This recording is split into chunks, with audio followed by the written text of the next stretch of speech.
Leitura diária da Bíblia. Hoje, dia 6 de novembro de 2024, iremos ler dos capítulos 16 ao 18 do Evangelho de Jesus segundo Lucas. A parábola do administrador infiel, capítulo 16. Jesus disse também aos seus discípulos: certo homem rico tinha um administrador. Um dia, ele recebeu uma denúncia de que esse administrador estava desperdiçando os bens dele. Então, chamando-o, lhe disse: que é isto que ouço a seu respeito? Preste contas da sua administração, porque você não pode mais ser o meu administrador. O administrador então se pôs a pensar: que farei agora que estou sendo demitido pelo meu trabalho? Trabalhar na terra não posso, de mendigar tenho vergonha. Já sei o que vou fazer, para que quando for demitido as pessoas me recebam em suas casas. Tendo chamado cada um dos devedores do seu patrão, perguntou ao primeiro: quanto você deve ao meu patrão? Ele respondeu: 100 barris de azeite. Então o administrador disse: pegue a sua conta, sente-se depressa e escreva 50. Depois perguntou a outro: e você quanto deve? Ele respondeu: 100 sacos de trigo. O administrador lhe disse: pegue a sua conta e escreva 80. E o patrão elogiou o administrador infiel por sua esperteza. Porque os filhos do mundo são mais espertos na sua própria geração do que os filhos da luz. E eu recomendo a vocês: usem a riqueza injusta para fazer amigos, para que quando a riqueza faltar, vocês sejam recebidos nos tabernáculos eternos. Quem é fiel no pouco, também é fiel no muito. E quem é injusto no pouco, também é injusto no muito. Portanto, se vocês não forem fiéis na aplicação da riqueza injusta, quem lhes confiará a verdadeira riqueza? Se vocês não são fiéis na aplicação do que é dos outros, quem lhes dará o que é de vocês? Nenhum servo pode servir a dois senhores, porque irá odiar um e amar o outro, ou irá se dedicar a um e desprezar o outro. Vocês não podem servir a Deus e à riqueza. A lei e o reino de Deus.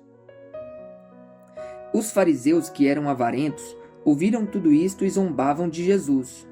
Mas Jesus lhes disse: vocês são os que se justificam diante dos homens, mas Deus conhece o coração de vocês, pois aquilo que é elevado entre os homens é abominação diante de Deus. A lei e os profetas duraram até João. Desde esse tempo, o evangelho do reino de Deus vem sendo anunciado e todos se esforçam para entrar nele. E é mais fácil passar o céu e a terra do que cair um tio sequer da lei. A respeito do divórcio. Quem repudiar a sua mulher e casar com outra comete adultério. E aquele que casa com a mulher repudiada pelo marido também comete adultério. O rico e o mendigo. Ora, havia certo homem rico que se vestia de púrpura e de linho finíssimo, e que se alegrava todos os dias com grande ostentação. Havia também Lázaro, coberto de feridas, que ficava deitado à porta da casa do rico. Ele desejava alimentar-se das migalhas que caíam da mesa do rico, e até os cães vinham lamber-lhe as feridas. E aconteceu que o mendigo morreu e foi levado pelos anjos para junto de Abraão. Morreu também o rico e foi sepultado. No inferno, estando em tormentos, o rico levantou os olhos e viu ao longe Abraão e Lázaro junto dele. Então, gritando, disse: Pai Abraão, tenha misericórdia de mim, e mande que Lázaro molhe a ponta do dedo em água e me refresque a língua, porque estou atormentado neste fogo. Mas Abraão disse: Filho, lembre-se de que você recebeu seus bens durante a sua vida, enquanto Lázaro só teve males. Agora, porém, ele está consolado aqui, enquanto você está em tormentos. E além de tudo, há um grande abismo entre nós e vocês, de modo que os que querem passar daqui até vocês não podem, nem os de lá passar para cá. Então o rico disse: Pai, eu peço que mande Lázaro à minha casa paterna, porque tenho 5 irmãos, para que lhes dê testemunho, a fim de que não venham também para este lugar de tormento. Abraão respondeu: Eles têm Moisés e os profetas. ouçam-nos. Mas ele insistiu: Não, pai Abraão, se alguém dentre os mortos for até lá, eles irão se arrepender. Abraão, porém, lhe respondeu: Se não ouvem Moisés e os profetas, também não se deixarão convencer, mesmo que ressuscite alguém dentre os mortos.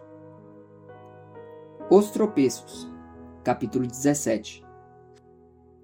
Jesus disse aos seus discípulos: É inevitável que existam pedras de tropeço, mas ai de quem é responsável por elas.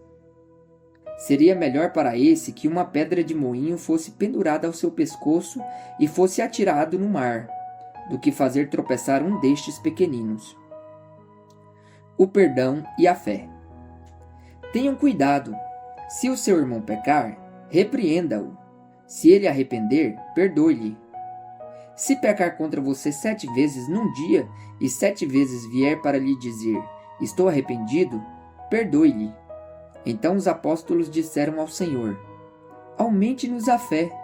Ao que o Senhor respondeu: Se vocês tivessem fé como um grão de mostarda, diriam a esta moreira: Arranque-se e transplante-se no mar, e ela obedeceria. Qual de vocês, tendo um servo ocupado na lavoura ou em guardar o gado, lhe dirá quando ele voltar do campo: Venha agora mesmo e sente-se à mesa?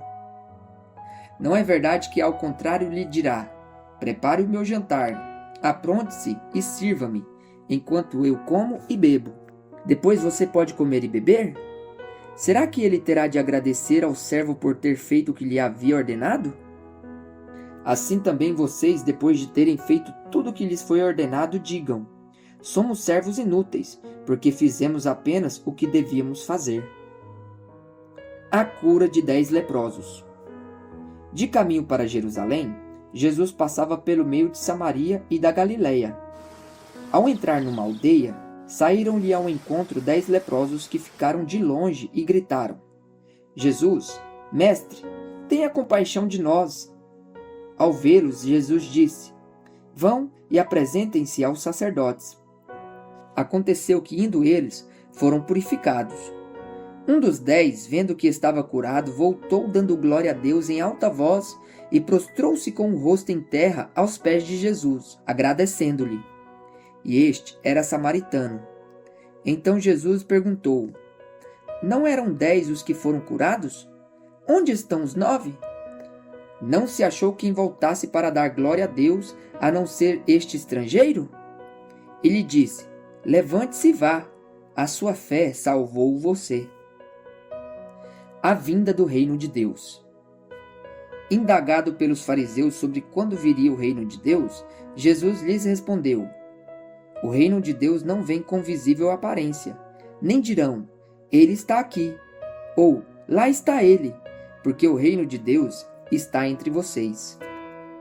A seguir, Jesus disse aos seus discípulos: Virá um tempo em que vocês desejarão ver um dos dias do Filho do Homem, mas não verão.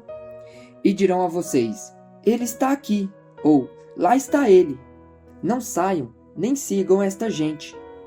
Porque assim como o relâmpago que resplandece e brilha de uma extremidade do céu até a outra, assim será no seu dia o Filho do Homem.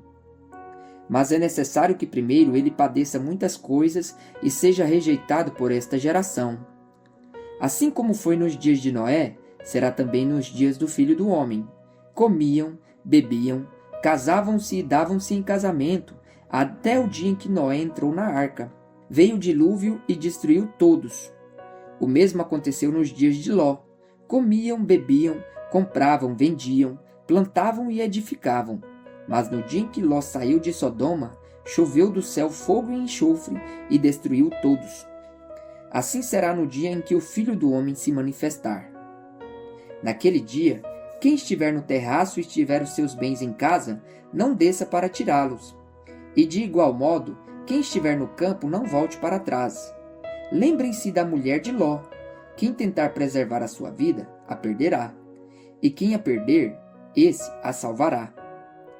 Digo a vocês que naquela noite 2 pessoas estarão numa cama. Uma será levada e a outra será deixada. 2 mulheres estarão juntas moendo trigo. Uma será tomada e a outra será deixada. 2 estarão no campo. Um será tomado e o outro será deixado. Então perguntaram a Jesus: Onde será isso, Senhor? Ele respondeu: Onde estiver o corpo, aí se ajuntarão também os abutres. A parábola do juiz iníquo, capítulo 18. Jesus lhes contou uma parábola para mostrar que deviam orar sempre e nunca desanimar. Em certa cidade havia um juiz que não temia a Deus nem respeitava ninguém. Havia também naquela mesma cidade uma viúva que sempre o procurava dizendo: Julgue a minha causa contra o meu adversário. Por algum tempo ele não a quis atender, mas depois pensou assim: É bem verdade que eu não temo a Deus, nem respeito ninguém.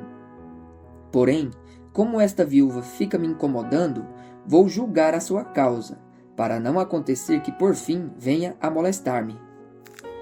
Então o Senhor disse: Ouçam bem o que diz este juiz iníquo. Será que Deus não fará justiça aos seus escolhidos, que a ele chamam dia e noite, embora pareça demorado em defendê-los? Digo a vocês que depressa lhes fará justiça. Contudo, quando o Filho do Homem vier, será que ainda encontrará fé sobre a terra? A parábola do fariseu e do publicano.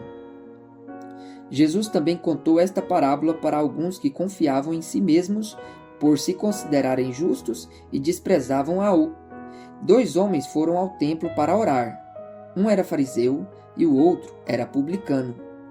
O fariseu ficou em pé e orava de si para si mesmo, desta forma: Ó Deus, graças te dou porque não sou como os demais homens roubadores, injustos e adúlteros, nem ainda como este publicano.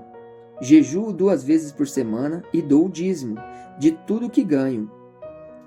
O publicano, estando em pé longe, nem mesmo ousava levantar os olhos para o céu, mas batia no peito dizendo: Ó Deus, tenha pena de mim, que sou pecador. Digo a vocês que este desceu justificado para a sua casa, e não aquele, porque todo o que se exalta será humilhado, mas o que se humilha será exaltado. Jesus abençoa as crianças. Trazia também as crianças a Jesus para que ele as abençoasse, mas os discípulos, ao verem isso, o repreendiam. Jesus, porém, chamando as crianças para junto de si, disse: Deixem que os pequeninos venham a mim, e não os impeçam, porque dos tais é o reino de Deus. Em verdade lhes digo, quem não receber o reino de Deus como uma criança, de maneira nenhuma entrará nele. O jovem rico. Certo homem de destaque perguntou a Jesus: Bom mestre, que farei para herdar a vida eterna? Jesus respondeu: Por que você me chama de bom? Ninguém é bom, a não ser um, que é Deus. Você conhece os mandamentos: não cometa adultério, não mate, não furte, não dê falso testemunho, honre o seu pai e a sua mãe. Então o homem disse: Tudo isso tenho observado desde a minha juventude. Ouvindo isso, Jesus lhe disse: Uma coisa ainda falta a você. Venda tudo o que tem, dê o dinheiro aos pobres, e você terá um tesouro nos céus. Depois venha e siga-me. Mas, ouvindo ele estas palavras, ficou muito triste, porque era riquíssimo. O perigo das riquezas. Jesus, vendo-o assim triste, disse: Como é difícil para os que têm riquezas entrar no reino de Deus. Porque é mais fácil um camelo passar pelo fundo de uma agulha do que um rico entrar no reino de Deus. Os que ouviram isto perguntaram: Sendo assim, quem pode ser salvo? Mas Jesus respondeu: O que é impossível para o ser humano é possível para Deus. Então Pedro disse: Eis que nós deixamos nossa casa e seguimos o Senhor. Jesus lhes respondeu: Em verdade lhes digo que não há ninguém que tenha deixado casa, mulher, irmãos, pais ou filhos, por causa do reino de Deus, que não receba no presente muitas vezes mais, e no mundo por vir receberá a vida eterna. Jesus outra vez prediz sua morte e ressurreição. Chamando os 12 para um lado, Jesus lhes disse: Eis que subimos para Jerusalém, onde se cumprirá tudo o que está escrito por meio dos profetas a respeito do Filho do Homem. Ele será entregue aos gentios, que vão zombar dele, insultá-lo e cuspir nele. Depois de açoitá-lo, eles o matarão, mas ao terceiro dia ressuscitará. Eles, porém, não entenderam nada disso. O significado dessas palavras lhes era encoberto, e eles não sabiam do que Jesus estava falando. A cura do cego de Jericó. Aconteceu que quando Jesus se aproximava de Jericó, um cego estava sentado à beira do caminho, pedindo esmolas. E ouvindo o barulho da multidão que passava, perguntou o que era aquilo. Anunciaram-lhe que Jesus, o Nazareno, estava passando. Então ele gritou: Jesus, filho de Davi, tenha compaixão de mim. E os que iam na frente o repreendiam para que se calasse, mas ele gritava cada vez mais: Filho de Davi, tenha compaixão de mim. Jesus parou e mandou que trouxessem um cego. E tendo ele chegado, Jesus perguntou: O que você quer que eu lhe faça? Ele respondeu: Senhor, que eu possa ver de novo. Jesus lhe disse: Pois então veja, a sua fé salvou você. Imediatamente ele passou a ver de novo e seguia Jesus, glorificando a Deus. Também todo o povo, vendo isto, dava louvores a Deus.